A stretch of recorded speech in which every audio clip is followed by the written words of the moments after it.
found Epecuen about 2 years ago. I've always got my eye out for new locations. As soon as I saw Epecuen, I knew one day I had to go there, just because the place just looks so incredible. This decimated, colorless place is the once flourishing Argentinian seaside resort Epecuen.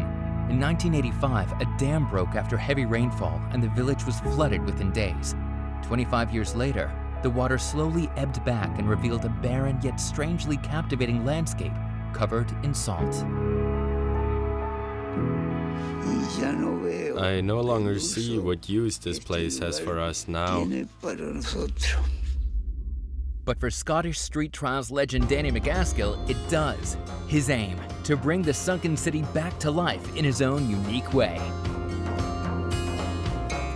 I would say the most challenging part about riding in Epecuen was probably the weather.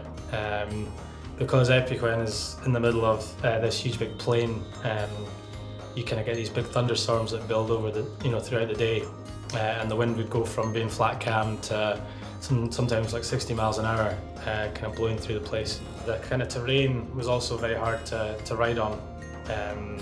Some of it would be very sort of soft and kind of sludgy, or it would be kind of soft, sandy, kind of salt. So we kind of get around that by building, finding boards around the place and making all these kind of run-ups. But it meant that you're very focused on that one line. You couldn't kind of play and warm up on other things. It was all straight down to business, when it came to the line. So. For a rider, there are few places more challenging than this. You can't practice for such unpredictability. And despite its ghostly feel, the sunken city has its surprises.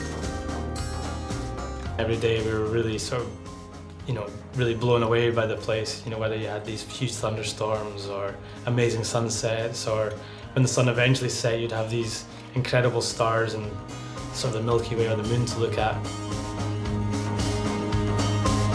And in typical Danny MacAskill fashion, he wasn't leaving this unique place until he did something truly unique.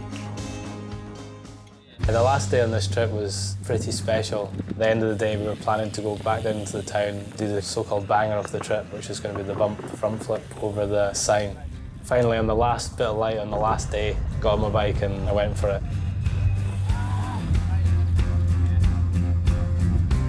And after a few trial run-ups, Danny nails it, performing a spectacular world-first bump front flip. Epecuen might be a lost city, but it'll now be remembered for something else other than its tragic history. It's a trick I'd never landed before, and I didn't think I would be doing anytime soon. It luckily worked out, so it was a real satisfying feeling, and I think a real nice way to end the whole thing. 5 minutes after that, this huge dust storm turned up. I think it was a way of Epecuen telling us that we were done.